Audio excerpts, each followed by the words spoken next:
All right, y'all. What's going on? I'm here to talk about the day that I almost died.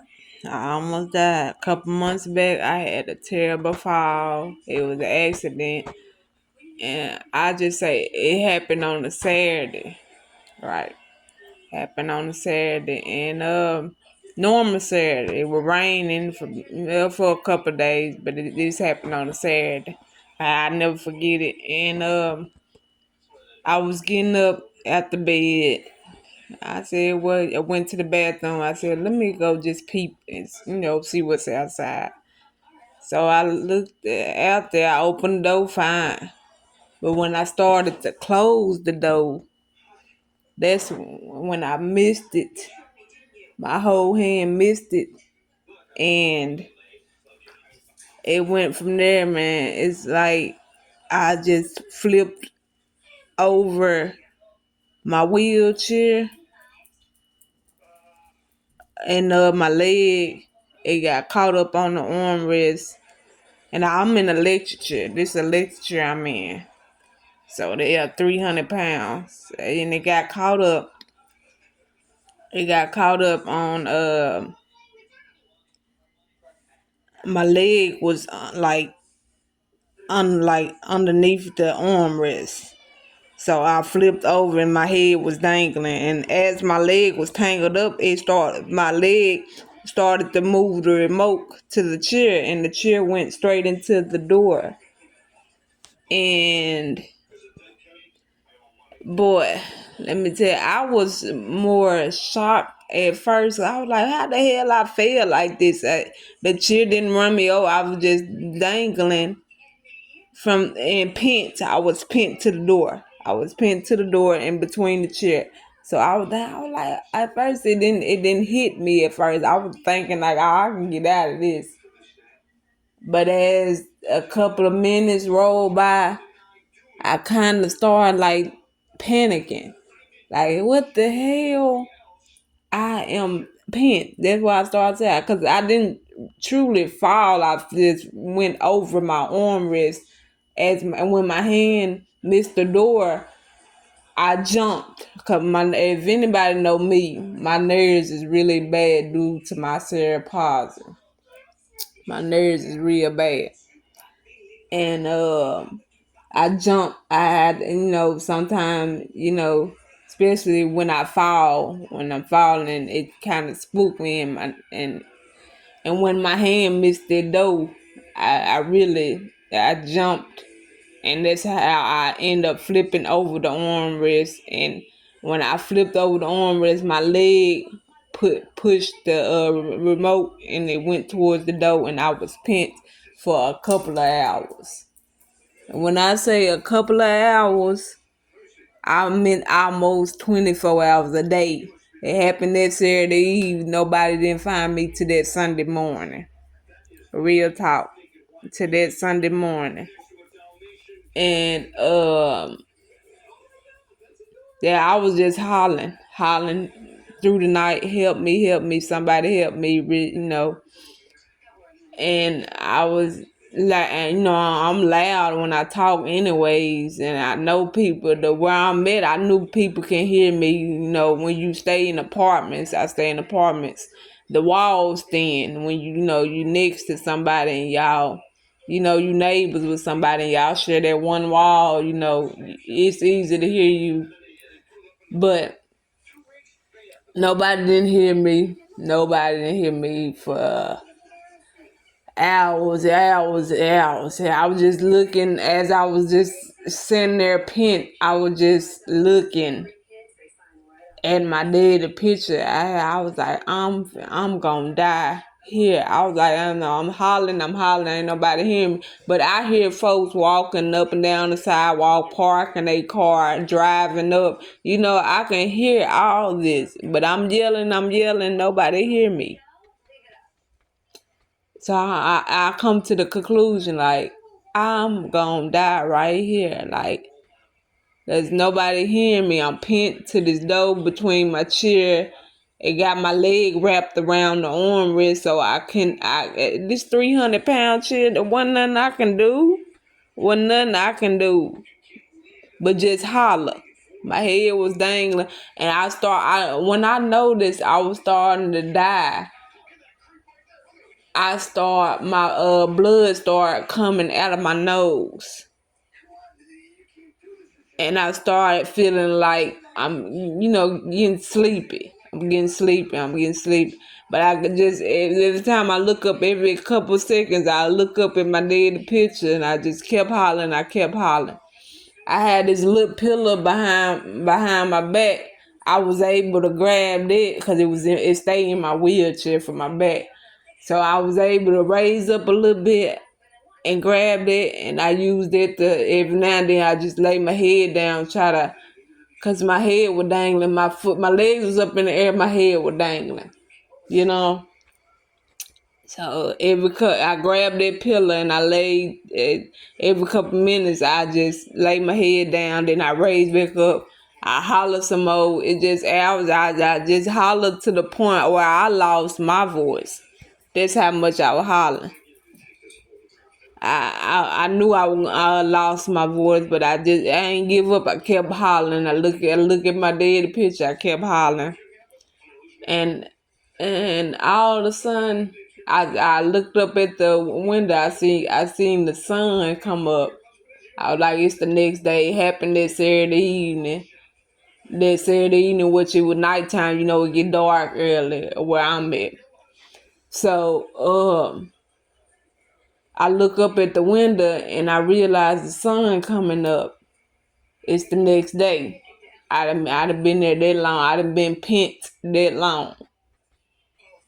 And from that Saturday evening, it was the problem. Like I got up out the bed around about 4 or 5 to that Sunday morning. That's a lot of time being pent between the door and the wheelchair, electric chair.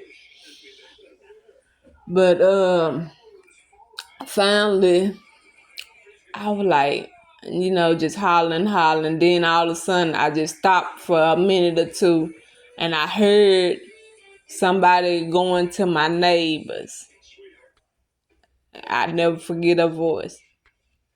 She was like, "Hey, you motherfucker, better open this door." And when I realized she was knocking on my neighbor's door, and we next to each other, we live side by side, I started hollering. I said, help me, help me. Her name's Stacy. I said, Stacy, help me. I knew who it was because I know that voice. And I know everybody where I live at, so I know that voice. It was her and this dude I called my brother named Travis. And I said, help me. She didn't hear me the first time. I said, Stacy, help me real loud, because my voice already loud. And at this point, before she walked up to my neighbors, I already had my head laying down there on the pillow for like a minute or two. Just I'm laying here dangling, can't move, pent. And when she walked up, I heard a knock. You can hear people. I'm so close to my neighbor. You can, when you walk up to the door and they knock, I can hear it. I can hear it when they turn on the zinc. Anything go to flush the toilet in the bathroom. That's how connected the apartment where I'm at is. So when she started knocking, plus I'm right there at the front room door, so I'm like, I'm hearing everything. I can hear everything. The rain, it was raining all that Saturday evening night. So I'm hearing everything.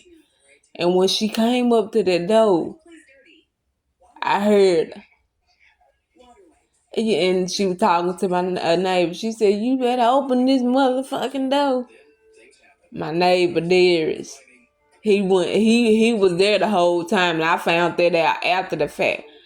And he just didn't want her in there. But she said it again. I said, Stacy, help me.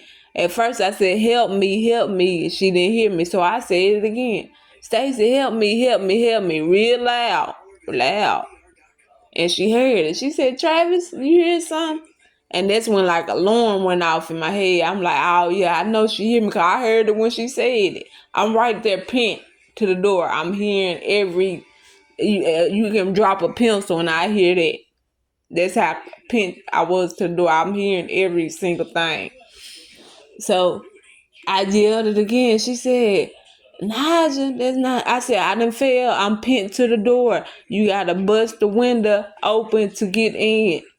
And she tried to open the door and she couldn't. It can just crack a little bit. When she tried to open it, it was cracked. And I said, you can't get in this door. I'm pinned to the door. You gotta bust the window open and get up in here to help me. She said, okay, you really want me to bust it? I said, bust that damn window. And next thing you know, I heard, and I just felt relief. I felt saved. When I heard that window bust, I felt saved. Like, it was crazy. And she got me up. I was crying. I was telling her, I love you. I don't know you like that. I knew her around the area for years, but I see her, every now and then. But when she helped me up, I told her, I love you.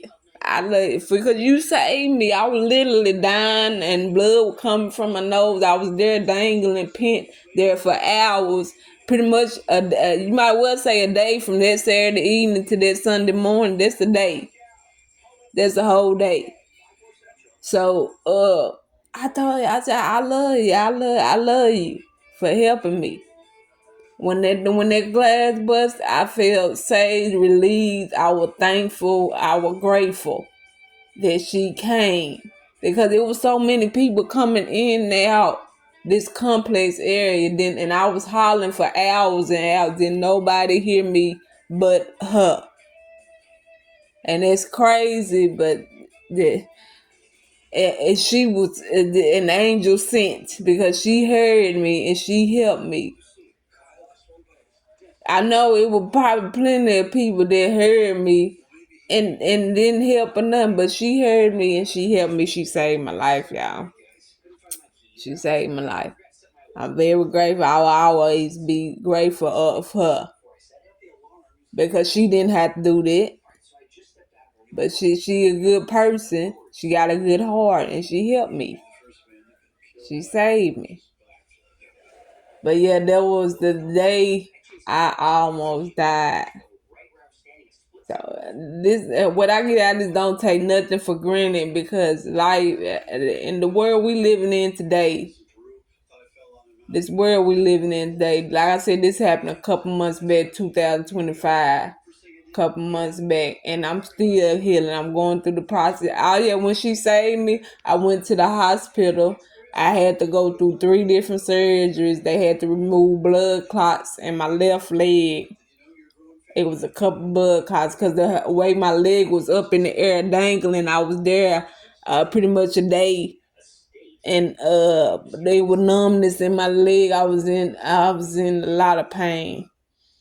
It was numbness in my leg. Well, at first it was just numbness. Then after the surgeries and everything, it's like when I got there, they admitted me to the ICU and everything. That's how bad it was. I messed up my face. I for rubbing against the wheel, trying to raise up, and messed up my chest. It was just, I was literally trying to get unpent. I was fighting. I was fighting that whole day, from that Saturday evening to that Sunday morning. I was fighting. But thank God she heard me. Like I say, it was so many people in and out this complex area. Nobody came. But when I yelled, when I know she was at my neighbor's door and I yelled for her, she came. I knew that was her because I know her voice. I know her face, know her voice. I know her. We stay in the same, town, so it's like everybody know everybody in this town. So, but yeah, she saved me. She came through that window.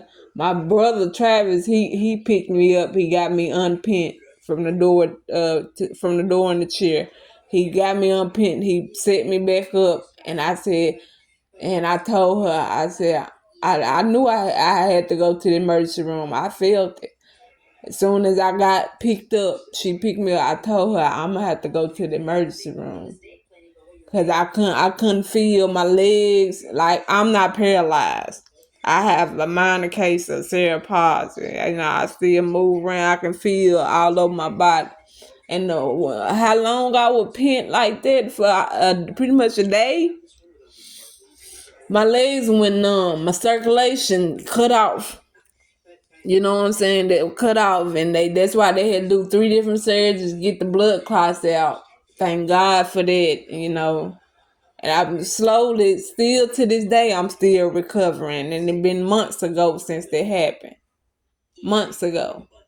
And I'm still recovering. I still have a little numbness in my left leg, a little bit in my right foot on my big toe on my right side, a little numbness, but all now I can feel on my right side, but the left side is still a process. It ain't too much numb. It's like 50% numbness. But no, I'm not paralyzed in it because if I hit it against something or something like that, I feel all that. So I know I'm not paralyzed. I can still feel it, just a little numbness due to the circulation. But even before the accident, the fall, people, I've been like this all my life. I was born, with cerebral palsy. I've been like this all my life for 33 years. But people always come up to me, hey, you paralyzed? No. And I know, from the looks of it, you would just think, oh, she must be paralyzed or something happened. But you just come up to me and ask me. I can feel all over my body. No, I'm not paralyzed. No. But I get that all the time from people. You paralyzed? No. I can feel 100% all over my body. But like I say, due to that fall, my legs have a little numbness, and it's just still a process. Even though it happened a couple months ago, it's still a process. Boy, it's still a process, I tell you. But yeah, that's the day. That's the day that it scared me. And when, like I say, when blood started coming through my nose, I knew I was dying. And I started at times as I was sitting there pent, I was starting to get sleepy. I was fighting. I wanted to live. I got nieces and nephews. I wanted to live, and I got a nephew that graduated next month. So I was fighting to live because I wanted to see them grow up and see what they accomplish in their life. You know what I'm saying? I ain't want to miss nothing. You know what I'm saying? My oldest nephew, he finna graduate. I don't want to miss that. Just spending time with my niece and nephew, my sister, my mama. And like when this happened, she lived across the tracks, my mama, when this happened. So, and my phone wasn't nowhere near me. I know a lot of people like, where your phone at? And my phone was in the bed still. Because I got up out the bed, I went to the bathroom. That's when I was like, let me check though. It's something I always did.